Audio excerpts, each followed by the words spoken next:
You know something? Um, Later, we'll talk at the end of the show about something. Aaron and I have always the interest in political stuff, but we're going to start with the fun stuff. And nothing says fun more than curling. It's darts on ice as far as I'm concerned.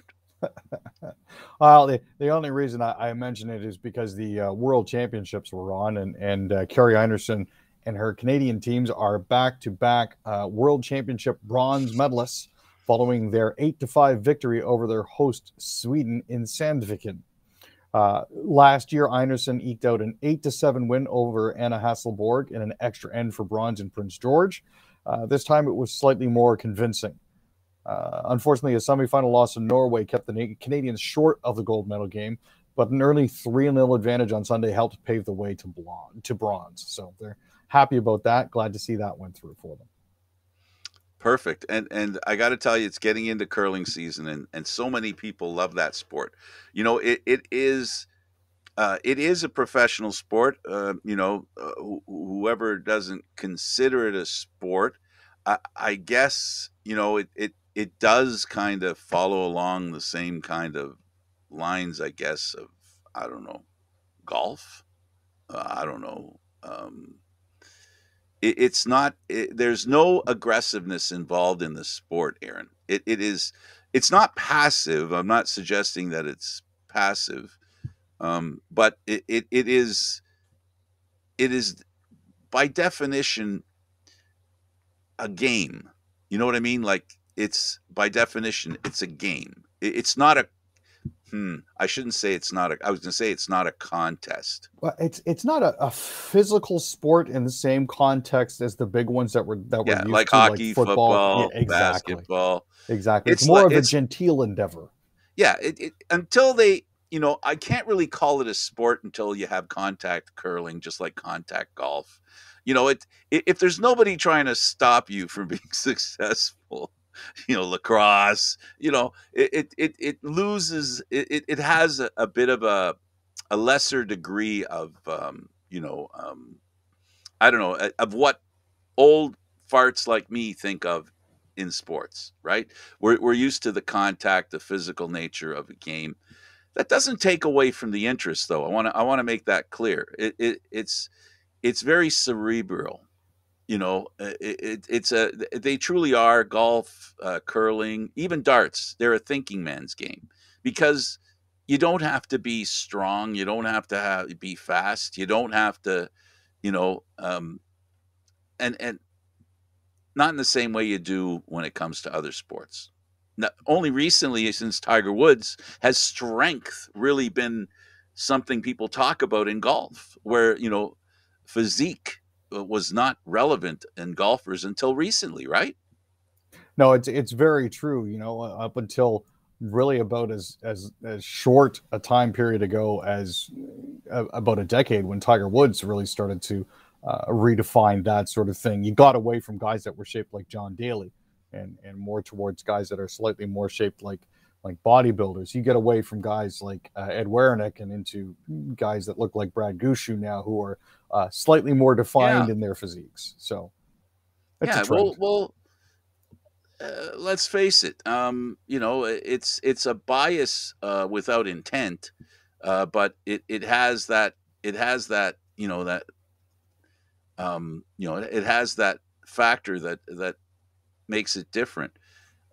So yeah, so I love the game. It's great how successful Canadians are, but it's one of the games that, if there's an opportunity for women to compete on an equal footing, curling, golf to a certain extent, um, those are sports where really that's where the mind and there's more of an opportunity for equality there. In other words, watching women play golf and watching men play golf is not like watching men play hockey, women play hockey, or men play football and women play football. And it's more of a sport that lends itself to the bisexuality of the game. And I don't mean bisexuality in the sense that people might think of it. it transcends sex better than the other sports do. So I don't know. Is it possible that those kinds of sports may by default be the ones that women start to really appreciate because they can compete against men on a more equal footing? And that's going to happen, Aaron, because the more and more women want to compete against men, directly, those are the kinds of sports where women might find themselves, gravitating to. They may not realize it today, but I suspect if you really want to have, it's like what we saw with Bobby Riggs, right? With tennis, it was I just think it's fantastic that we can have all these sports and find new meaning in them. And for me, that's the meaning that today I have when you brought up the curling and thinking about some of the stuff that's going on in the world. And I just sometimes there's questions out there that people aren't even looking for the answers for. So that's my answer to a question nobody's asking. What sports should women go into just so they can kick men's asses? I'm just My answer to that would be any and all that they can, because men have been way too uppity for years about this sort of thing. That was my answer to the question nobody's asking. All right, let's talk about hockey, and let's talk about the Leafs. Um, oh, wait a second. This isn't the Leafs. This is a Toronto hockey team, but it's not the Leafs. The Toronto Six. I saw hockey. I said Toronto, and I did the opposite of what I just did now. I threw some sunlight on women. Now I threw a whole whack of shade. The Toronto Six women's hockey team. So the Toronto Six were named the Toronto Six because they were the sixth team in the PHF, or Premier Hockey Federation. This is their second year of existence, and they've actually won the Isabel Cup. Now, the Isabel Cup is actually named after the daughter of Lord Stanley, he of the eponymous Stanley Cup. So there's a little bit of family history there, but it was great. It was a fantastic game. They played it in Mullet Arena, in Arizona. There weren't all that many people there, but the people that were there had a fantastic time. It ended at 4:53 of overtime. Now, unlike the NHL, the PHF actually plays 20 minutes 3-on-3 sudden death. So you don't have this whole 5 minutes, okay, you're done, we're going to this artificial contrivance that is the shootout. And actually one of the leaders for the Czech team, Teresa Ivanisova, actually scored the winning goal, tucking it just over the Minnesota Whitecaps goalie left ear and into the back of the net. It was a fantastic game to watch. Really happy for them. Glad to see that they brought it home, and I'll be wearing my Toronto Six jersey today for Shinny. Well, we didn't do a dry run for this show today, so there's going to be more traps. I can't wait to see what the next one is, because this is my first read through on the stuff that you want to do. Oh my goodness. Okay, let's talk about the Habs. And I'm sure that we mean the Montreal Canadiens. Yes, we're currently talking about the Montreal Canadiens this time around. Raphael Harvey-Pinard actually got 3 goals for his first career hat trick. They absolutely pummeled the Columbus Blue Jackets 8-2 on Saturday. Suzuki had a goal and 3 assists. Mike Hoffman had a goal and 2 assists. Brendan Gallagher and Jesse Alonen each added a goal and an assist, and Alex Belzile also scored. This was, I think, one of their most dominant performances to date. I'm not sure where this has been for the rest of the season, but I do have to remind myself that they were playing the Columbus Blue Jackets, who are neither here nor there when it comes to the standings. It's been a rather dismal year for them, and an almost as dismal year for Montreal. What we don't want to see is the Senators end up with a dismal season. They have hope, but unfortunately, the Devils beat the Senators. Every loss is another plank in them walking it, if you will. Well, Kachuk, Shabbat, and Kostelik also scored for the Senators. They ended up losing 5-3. That was the clinching game, basically, for the New Jersey Devils. They've now locked themselves into a playoff spot. I had hope. This was actually Blackwood's first game for the Devils since February 19th. He's been in and out all year long with a nagging and persistent heel injury. Nico Hischier for the Devils also had a 6-game point streak after getting 2 assists in the game. Monday night, that's tonight, the Senators are going to play the Panthers, and the Devils play at New York. Jets and Kings. More bad Yeah, news for a Canadian team. yeah, it's one of those things, man. The Jets just can't seem to get airborne and stay airborne for a consistent period of time here. The Kings dumped them 4-1 and actually managed to set a franchise record in points this season. So there is that going for them, but unfortunately, it wasn't what we were hoping for. Danault picked up his 300th career point and 200th assist, and Kyle Connor set a career high for most assists in a season when he got his 47th on Pierre-Luc Dubois' goal.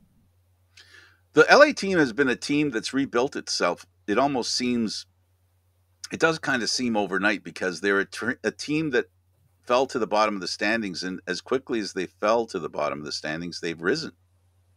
Yeah, they've been actually pretty sneaky quiet about it too. They haven't been making a whole lot of noise when it comes to the improvements that they've made.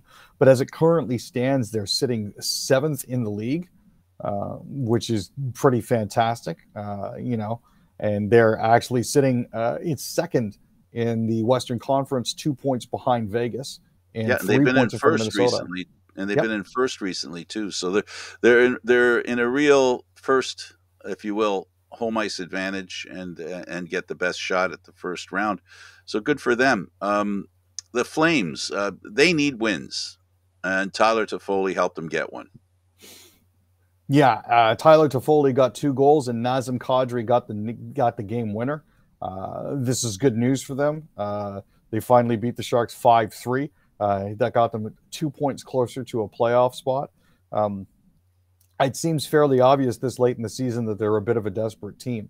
But it doesn't also help the fact that there are rumblings in the dressing room that players aren't happy with Coach Sutter. So I have heard it brooded about in certain inner circles that some players have actually threatened not to come back if Daryl's there next year. So that's something that Connor's going to have to look into. It's been out loud. It's been like, but that kind of is essentially, that's his history, right? He, even after he won the Stanley Cup, then it got to the point where he just, it's crazy. It is crazy. I mean, the guy's a great coach, but Don Cherry said it. A lot of other people have said it, and coaches have a shelf life. It appears Suter's passed his due date. His past due date. I think, unfortunately, he, like John Tortorella, happen to have relatively short shelf lives for these sorts of things. I think players get tired of it relatively quickly. But we'll have to see how the rest of this season plays out, and if the rumblings in the dressing room are actually prophetic. Oilers win in OT against the Knights. Apologies. It was the Golden Knights who scored in overtime to beat the Oilers. I'm reading your notes here. That's right. that's my fault. I should have realized that. He's a Golden Knight. Yeah, it was wishful thinking on my part. Well, and that's the win that put the Golden Knights back in front of LA again. They've been basically trading first and second place for the past couple of weeks. As each team wins and loses, they've basically been passing it back and forth. It's almost like nobody wants it, which is just kind of funny. They need to be a little more consistent. Elias Pettersson, one of the best Canucks. He did score 2 goals, right? Yes. Vancouver did win, right? Okay. Yes. It'd be kind of hard for them not to beat the Chicago Blackhawks. Let's be honest. Oh, come on. Don't be mean. Because they're like the LA Kings, right? They'll be next year's LA Kings. Well, I mean, that's definitely the hope. Now, here's an interesting thing. They were actually supposed to be celebrating Pride Night, but they didn't wear. This is the Blackhawks. They didn't wear the jerseys or use any of the tape on their sticks and that sort of thing. The organization apparently made this decision to go without the warm-up jerseys because of an anti-gay Kremlin law signed into effect by Vladimir Putin in December that could potentially put Russian athletes in danger when they return home in the off season. Anything that's considered to be promoting the gay agenda could potentially put these Russian players, specifically Nikita Zaitsev, who was one of them, as well as Philip Kurashev, in potential danger because of their perceived endorsement of a homosexual agenda, which has been outlawed by Russia now. So, um, it is what it is at this point. But again, the Canucks seem to be playing themselves out of the Connor Bedard sweepstakes too. Yeah, they got to stop winning. Really, The seriously. Canadian teams we want to win aren't. The ones that aren't winning, we want to win. I mean, who? I don't know. I don't know. And and just make a list of why we don't like Putin, and just add the fact that he, um, for me, it isn't about being anti-gay. It isn't about being not supportive of gay people, which are different levels of, I think, um, wrongful thinking, different levels of it. But when you have a leader who creates laws that says that if you say anything nice about being gay, bad things are going to happen to you. Now, again, it's just, I mean, it's crazy what's going on out there, Aaron. I don't know. The pendulum, hopefully, I guess what we can hope for is that the pendulum has hit its worst point and now it will come back. I just don't know how much more we can go the other way without losing our minds. It's just crazy. It's just crazy. The Canucks, they're a team that fit in the definition of do what you're supposed to do, boys. Stop winning. They were. Yeah, Please, it's very true. please.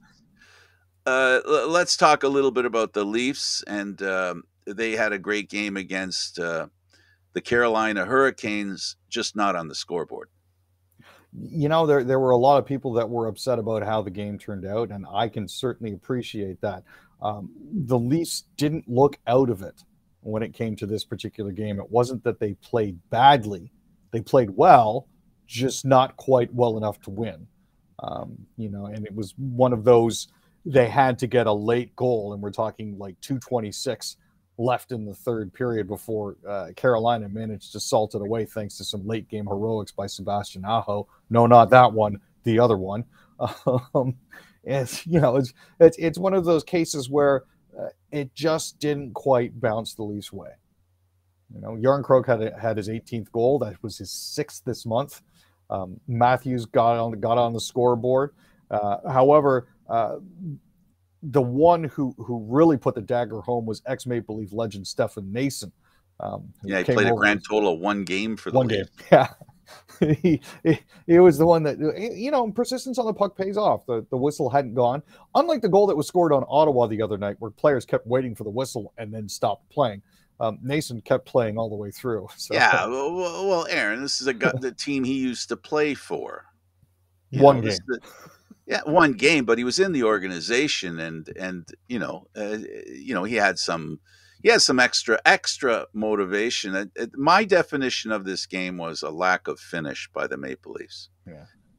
I don't mean Finland players. I mean finish. They knocked on the door, but it was a vault. They could not get into the vault. The goaltending was, I think, fairly good for Carolina. I just think a lot of what happened there is the Leafs hit a couple of posts. They missed a couple empty nets. The margin of play was clearly on their side. So the good news is in the process of being a good hockey team, they continued playing consistent hockey minus the obvious result. So it was an empty net goal that made it 5-3. It was a 1-goal game. It could have gone either way. And something, if the Leafs go into the playoffs and they play 7 games that can go either way, I think they'd be happy to be in that position, to have games that could go either way. Hopefully, other players that the Leafs need. Ironically, now the big guns are doing it. We saw Matthews carry the team in the next game we talk about. Tavares took over the game, right? So the Leafs big guns are doing a thing. Now it's a question of whether, Aaron, that depth and the blue line will contribute on a more consistent, way, in a more Mhm. consistent way. We saw that the number one defenseman, I've referred to him as the number one defenseman. The coach now referred to him as the number one defenseman. You know, he has to play like a number one defenseman. And I mean, the thing that you look at here too, as well, this is the second place team in the NHL right now. They managed to put 33 shots on goal in the first two periods, 44 over the course of the game. That is the most that Carolina has allowed in 15 games. So that is And big. yes, very big. And they lead the league in least amount of shots, um, least amount of their zone time. They lead the league in zone time and in other in the opposition zone. The Leafs dominated them, and their as far as zone time, it was almost 2-1. So again, the process was good. The result was not. And then the Leafs did what they do every time they have a game that some people call a stinker. They may even call a stinker. Even people assume it was a stinker. Regardless, they come up with the next game. They played like they did on the following Sunday afternoon. Yeah, and that was the game where, as you mentioned earlier, Tavares took over. They were leading for the majority of the game, and I was really hoping that Joseph would be able to hang up a donut on the board for the Leafs, but unfortunately, two well deflected goals were really the difference. One by ex Maple Leaf legend Tyson Barrie, who came to Nashville at the trade deadline from the Edmonton Oilers, and Cody Glass. Now, Kevin Lankin on the far side had 31 saves for Nashville on 34 shots. Joseph Wall had 22 saves on 24. Kerfoot scored for Toronto. Again, They're now 7 ups on the Tampa Bay Lightning for second place in the Atlantic, with one game in hand, which is even better for them. And Austin Matthews again found himself on the score sheet, not getting hit in the junk with the puck and with 2 assists. So, a much better game. something happened to him. They referred to never mind. Yes, I am completely enthusiastic about the way Austin Matthews is playing. He's playing at a level he needs to play in the playoffs, and he's playing it now. By the time the playoffs roll around, Aaron, he's going to be ready for the playoffs by virtue of how he's playing. We talk all the time about being playoff ready as a team. Are the Leafs playing like a playoff team? I'm really not sure. I think the jury's still out on that. But one thing's for sure, Austin Matthews is playing like it's the playoffs. He is doggedly determined to get the puck. If he doesn't have the puck, he's going to get the puck. And really, that's old-fashioned center Davy Keon kind of approach to playing the game. One of my favorite players of all time. And Davy Keon wasn't a big guy, but if the puck wasn't on his stick, he would make sure it would end up on his stick, and then he would help his teammates end up doing something good with it. So that's a good sign for the Leafs as far as Austin Matthews is concerned. Another, I don't know if it's a good sign, Aaron, but I think Florida's about, I think, 11 points behind. I'm sorry, I didn't look at the standings, but they're around 11 points behind Tampa with one game in hand. It's going to be tough for them to catch Tampa. But, you know, um, that would be kind of amazing if Tampa does this free fall that they've been doing for the last couple of weeks and it continues into towards the end of the season. Um, if Florida catches Tampa, that'll be a giant, that'll be the biggest news of the playoffs for Leaf fans. What? We're not playing Tampa? Or You know what I mean? Boston. I mean, obviously we're not playing Boston, but Not right away anyway. That's a but that's a division. That's a next visit. but yeah, I mean, Tampa Bay has been 4-5-1 in their last 10 games. I believe they've been 4-7-1 since the trade deadline, which is not good for them. It's not a good look in the slightest. They've lost 4 in a row. Now Florida isn't doing themselves any favors. I mean, they are 6-3-1 in their last 10, but they've also lost 3 in a row, which really doesn't help their situation. So they're playing a little bit of catch up right now, 3 points behind Pittsburgh and 4 points behind the New York Islanders. All of this makes for a very, very interesting last couple of weeks of the season.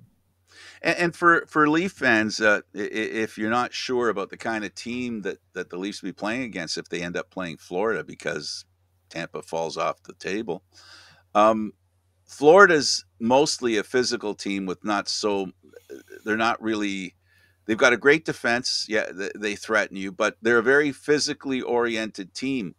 And all I can say if you're a Leaf fan is thank God for the trade deadline because they'll be able to handle them. So this is the thing about the Leaf team, the way they're built.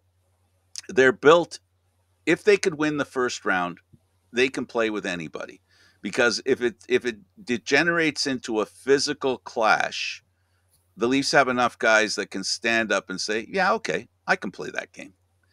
In fact, there's talk about Simmons. They're trying to get him into shape because they get a sense for the fact that this whole organization has done an about face over the past few years. I've joked about Dubas finally realizing playoff hockey isn't like regular season hockey, but it seems they really are embracing the physicality of the game. I think one of the last games they actually led I think they ended with more hits than the opposition, which is something the Leafs have not done in 4 years. So that's a trend. I think it's good. I think I like you don't have to be dirty. I've told you this all along. I'm not promoting you know cheap shots, dirty play. I'm talking about avoiding cheap shots and dirty play. And on the ice, there's only one way to do it. You can't count on the referees. And if you're a Leaf fan, you know that to begin with. Yeah, you know that as soon as the playoffs start, those referees are putting the whistle away, and we're not going to be getting any calls. That's why buffing up the back end with Achari, Lafferty, Zach Aston Reese, getting Simmons back into shape is all, I think, a part of it. Once O'Reilly comes back into the lineup, that's going to change the complexion as well. I'm not sold on Yarncroke, Matthews, and Marner on the first line, or Kerfoot, Tavares, and Nylander on the second line, but we'll let Keith cook with what he's got for now. Now, I don't know if you've heard this, but some people are referring to the 7 and 11 that they've been running as the Slurpee lineup because it's a 7-11, 7 defense, 11 forward. Yeah, I get it. I get it. I get it. And But and the and thinking was if you are going to be running that sort of and when thing, you you say may a actually. Slurpee, you mean that size, right? Yeah, exactly. But the thinking is if you're going to run 7 and 11, you may as well just throw Riley up on forward every once in a while. Well, yeah, yeah, I, this, they have an abundance of defensemen now. That's what they're telling us. They're telling us. Well, one of their defensemen's gone home, a personal issue. So the sixth thing now is back and it's happening. 12 and 6 only makes sense. It makes sense. Rolling four lines for years now has been the aim of every team to have four lines. Every team's looking for not only a third line, they're all looking for a fourth line. And that fourth line usually is the baggage smashers, the line that goes out there and they're the tenderizers, right? And the Leafs got to have that tenderizing line so that they can put it up against the other tenderizing line. So it's what's got to happen in the playoffs, folks. It's going to come down to making room. Remember, again, I'm not looking for dirty players to play dirty. I'm looking for players who are tough, who negate, sorry, wrong word, negate the dirty play of other teams, because the Leafs cannot play dirty because they're a nice team. They're a perfect team. They could do no wrong. But unfortunately, because of that, they can have a lot of wrong done to them. So they finally realized it. Congratulations, Kyle Dubas. Maybe you'll be around for another year. Now, my thinking is this. How fun would it be to have Clifford back up along with Luke Shen and Jordy Ben? Do they get a head start back into their end? You know what? Put them all back on the blue line. We'll give them that. They'll be waiting at the blue line for the opposition. Yeah, well, the point you're trying to make is that proves that just is an about face to the team. That the first Leaf playoff with Marner and Matthews and Nylander against Washington. Can you imagine this lineup against Washington? It'd be a heck of a lot more fun. Yeah, you know what I mean? So yeah. All right, we're almost out of time. Pick a couple of news stories. We'll do a couple of news stories. Sure. Let's just take a look at here we go. Here's a good one for you. The new budget that's coming out from the Canadian government here is looking for clean tech tax breaks, as well as additional grocery money, a second top up to the GST rebate for low income Canadians. This is all coming up in the new budget, which is supposed to come out tomorrow. Marcy Serks, a political strategist at Compass Rose, said that they're going to need to table a response budget. And this is going to be the COVID-19 response budget here. There's going to be a whole bunch of beefing up for middle class folk, which I think is needed at this point here. The middle class is something that's been neglected, unfortunately, for a while by the current government and by previous governments. That's how we get to the state that we're in. So, yeah, the additional funding is something I think that's going to be well needed. Yeah. What it comes down to is fairness in taxation, right? Yeah. That's all. And I know different people are going to look at the definition of what fairness in taxation is. I just know that the government, for all intents and purposes, is built to do the right thing. I know, unfortunately, the right thing isn't the same for everyone. So, but what I will say is that if everybody pays their fair share of taxes, the government has some money to do some things that they need to do. And old people like me that need your support, folks, we look forward to our seniors checks. And I got to tell you, expenses cannot grow much faster than our pension check does. So people on fixed incomes want to hold that, but I don't know, Aaron. I feel sometimes like I'm going to be the last generation that benefits from the labor that I did all my life, and whether there'll be there stuff for other people. That's the other reason what you're talking about is important. Is taxation offers help in certain ways that all of us depend on at some point in our lives. So, the story that I'll do one, and then you can do the next one. The story that I want is there's an intersection that we saw today. Hey, that's kind of neat what I did to the light there. Oh, that's weird. Okay, so there's an intersection. Two things happened today. A parochial school had 3 teachers and 3 students killed. The oldest one was 9. The oldest child. At the same time, Aaron, you may not think these relate, but I think they do. The United States and Mexico came into an agreement. The U.S. agreed to help cut the gun flow to Mexico, and Mexico would help to cut the fentanyl flow to the United States. So we're talking about guns and drugs. Those are the 2 worst things that are crippling every society, every Western society, and North America in particular, Canada and the U.S. Drugs are a terrible bane on our society, and they kill so many people. Fentanyl is a killer. So are guns. And now we have 2 countries that are saying, you get rid of the guns, we'll get rid of the drugs, and the world will be a better place. We saw a lady, 28 years old, a woman, 28 years old, went into a school, a Christian school, with two AR-15s and a pistol. We haven't heard yet how she got the guns. I guess what I'm trying to say here, Aaron, is those 2 things relate. Mexicans are very concerned about guns coming into their country because the criminals now have those guns, and they can't control the criminals because they're armed better than the government, right? So now we have a situation in Uvalde where the police didn't go in to get a kid with an AR because they were literally afraid to go after him. This time what happened is the police came, they answered a 911 call in 14 minutes, Aaron, and the perpetrator of the crime, the 28-year-old woman with the 2 ARs and the pistol, was killed within 14 minutes. How are all these things related? They're all related based on common sense. That's all I'm going to say. It's all common sense. Get rid of the guns, get rid of the drugs. Our world's going to be a better place. Can't disagree with that, Frank. It's a very common sense solution that unfortunately has no common sense answer. Well, they might have figured it out at the border. And then at the same time, Canada and the US came to an agreement where Canada's going to get assistance from the US, not letting people cross the northern border. And Canada's agreed to keep another 15, I guess 15,000. This is all recollection, folks.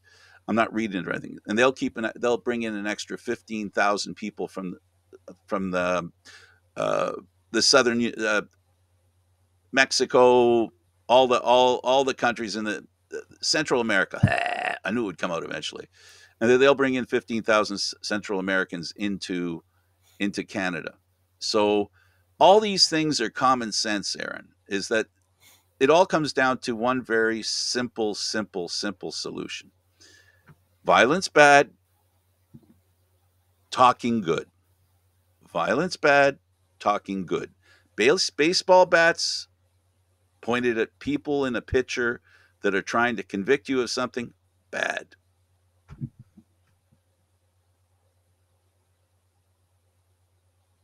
I got nothing for that, Frank. You and I don't disagree on this one. Oh, sorry. So anyway, so that hopefully, Mexico can help control the fentanyl crossing the border. Hopefully, the Americans can arrive at a conclusion that really is obvious. They say that it's people aren't killing people.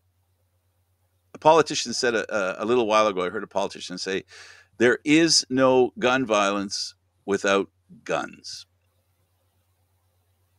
Yeah, if you take away the guns, there is no gun violence. I mean, that's pretty much how it really should work, And if the police are afraid of the weapon, maybe they shouldn't be able to get that weapon.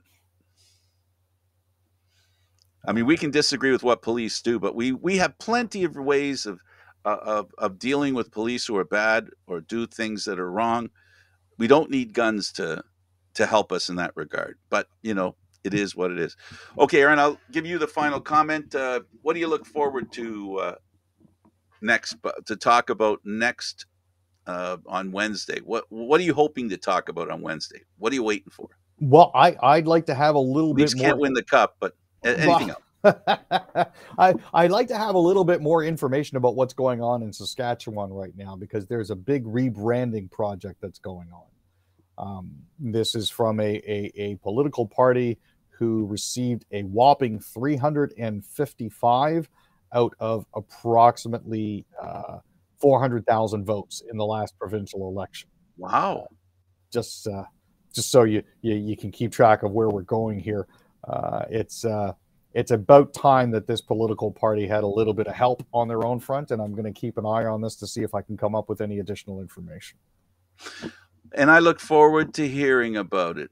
All right. He's Aaron William Freeland. I'm Frank Stanisci. If you want to check out some of the stuff we do, you can go on YouTube, Candid Frank Stanisci on YouTube, and you can check out all the different shows that we do. This one with Aaron, one with Gary, one with David, all kinds of stuff. Listen, everybody, thanks for tuning in. We'll see you next time. On Wednesday, it'll be the next time Candid Frank Live is here with Aaron William Freeland. I had to find a guy with 3 names. It just the symbiosis is incredible. We'll see you next time, everybody.